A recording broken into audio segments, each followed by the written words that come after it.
Hello to you and welcome back. Glad you've tuned in, and this is a great, fascinating update for Prince Harry and Meghan fans. So you know of the new biography, Finding Freedom, Harry and Meghan and the Making of a Modern Royal Family, has been having quite some buzz. So it's almost out, and ahead of the August 11th release, the book is being serialized in the Times and the Sunday Times. And my goodness, I have been just skimming the articles that are talking about it, and I'm not going to mince any words. I'm going to get to the best one that highlights what to expect in this book. So let's go into this, grab your cup of tea, and let's go straight into this article. So courtesy of ET Canada, I'm going to start off here and then I'm going to go to page 6 as well as the Times. So it says, ahead of the August 11th release, the book is being serialized in the Times and reveals the lengths that the men in the grey suits and senior courtiers try to go to restrict the popularity of the Duke and Duchess of Sussex, as they were propelling the monarchy to new heights around the world. Omid and Caroline Durand write that the couple grew frustrated with being restricted on what they could and could not do and when they could do it. As their popularity had grown, so did Harry and Meghan's difficulty in understanding why so few inside the palace were looking out for their interests. They were a major draw for the royal family, the book reads. The courtiers simply didn't like Meghan and would stop at nothing to make her life difficult. They also believed that other royal households had leaked stories to the press. It added, there were just a handful of people working in the palace they could trust. A friend of the couple's referred to the old guard as the Vipers in quotes. Meanwhile, a frustrated palace staffer described the Sussex team as the squeaky third wheel of the palace. Meghan found it hard to take the constant criticism and described one headline as Death by a Thousand Cuts in quotes. Also the title of a Taylor Swift song. And Harry didn't find it any easier. He would often read the comments on articles about the couple, including one with 3,500 upvotes that read, and I quote, the world would be a better place without Harry and Meghan in it. The book continued. Harry regretted opening the link, his stomach tied into the same knot every time he saw these sorts of comment. It's a sick part of the society we live in today, and no one is doing anything about it, he continued. Where is the positivity?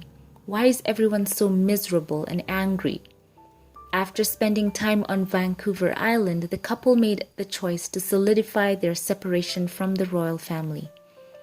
While Harry and Meghan toyed with the idea of driving straight from the terminal to see the Queen, they decided it was best not to and moved ahead with a release. At this point, they felt they had brought up the subject enough times with family members over the past years and were fed up of not being taken seriously, a source told the authors. Harry felt unprotected by his family and was often called too sensitive and outspoken. As the conversation about how the exit would happen took place, Harry found it hard. This is tearing him apart. He loves the Queen, but his wife feels aggrieved and he adores his son. Harry's whole world is Archie, a source said. The family was upset with how the matter was handled, including Prince William and Kate Middleton. It's not anger, a source said, it's hurt. During Harry and Meghan's final royal engagement on Commonwealth Day, Meghan tried to make eye contact with Kate. The Duchess barely acknowledged her. To purposefully snub your sister-in-law. I don't think it left a great taste in the couple's mouths, Scooby told the Times. The courtiers blame Meghan, and some family do, for the way it was handled. But Meghan reportedly tearfully told friends, I gave up my entire life for this family, and was willing to do whatever it takes, but here we are. It's very sad. In a statement to ET Canada, Prince Harry and Meghan's rep said the Duke and Duchess of Sussex were not interviewed and did not contribute to Finding Freedom. This book is based on the author's own experiences as members of the Royal Press Corps and their own independent reporting. So it says there that Prince Harry and Meghan were not interviewed for the book. And it's interesting, I will interject here, that it is being stated in other articles that Harry and Meghan are distancing themselves from the book. Now, for those of you who can hear, where does that sound kind of familiar? So there are some very interesting parallels running here, especially with how this book is also being serialized in the Times. And, you know, it does look like they have quite good sources for this book. So let's go on to page 6. Now, they talk about the courtiers, and I would like to stress that. So it says this: Meghan and Harry were so popular internationally that they were eclipsing the rest of the royal family. So, a coterie of snake-like royal courtiers, the so-called men in grey suits, worked to thwart them, according to experts, from a new biography that is very sympathetic to the famous couple. So, the article says, so courtiers worked to diminish their public role, the book said, adding that a pall of the pair referred to the palace old guard as the Vipers. The anti-Meghan and Harry resentment filtered up to the highest levels. The article goes on to say, furthering the pre-Megxit tensions, and I don't like that name, but I'm just reading what the article says, yeah? Meghan and Harry were continually told that they had to take a back seat to projects put forth by his dad or brother William. Pals told the biographer, longtime royal watchers Omid and Caroline Durand. I find this also very interesting in the page 6 article. They say that this book does promise a behind the headlines look at the couple, and as you can see that there are a lot of people who are looking forward to reading this book. Royal watchers, I'm sure also people from the palace as well, are very interested in what the book has to say.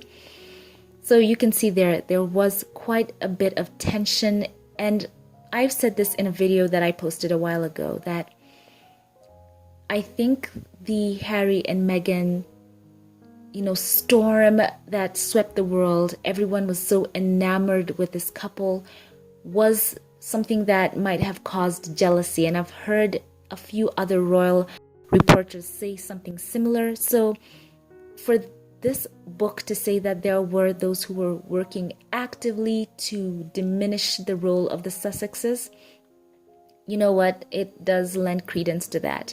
So whether or not people say that Omid and Caroline are, in their words, cheerleaders for the Sussex couple, one thing that this book does say, that it does offer that behind the scenes look as to what happened.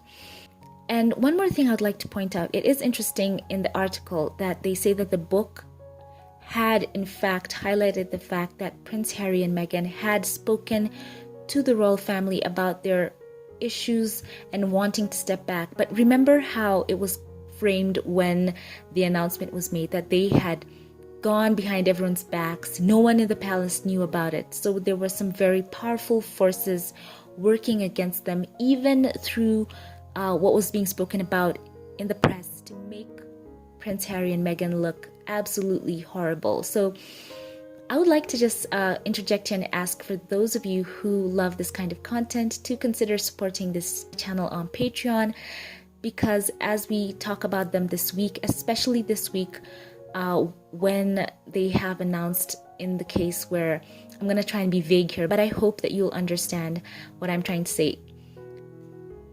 We all know that there is that member in that family who is actually wanted by the authorities.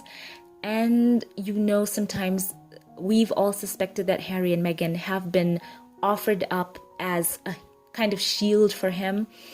And one thing I've got to say is they have made a very interesting announcement through the courts that the lady who was associated with him, her court documents are going to be unsealed and will be available in the press. So everyone will be able to know a lot more secrets. So we have got to this time stand for Harry and Meghan and make sure that they are not being thrown in the press and counter any false stories that might be pushed in the press to kind of deflect attention.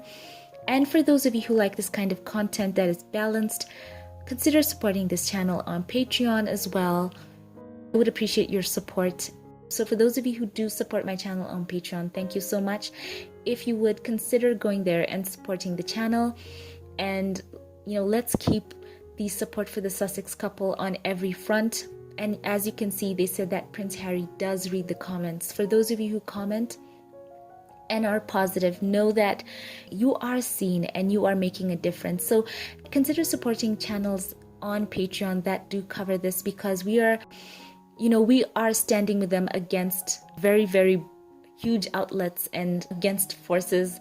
We are supporting them against a lot of headwinds that are against them. And for me, it's a thing of conscience. It's a thing about doing the right thing. So if you would kindly consider going over to my Patreon and supporting this channel, and support any other creator as well who is out there speaking the truth and speaking in love and in compassion, and know that you are appreciated. So this is a quick excerpt, if you can call it so. Let me know your thoughts about all this in the comments section. For those of you who like this video, give it a thumbs up, click subscribe as well. It does help out, and share this video. It does help out my channel as well. Thank you for watching this. I love you all. Thank you to my Patreon supporters. I love you from the bottom of my heart. And once again, thank you all for watching, and I will catch you in the next one. Have a blessed one.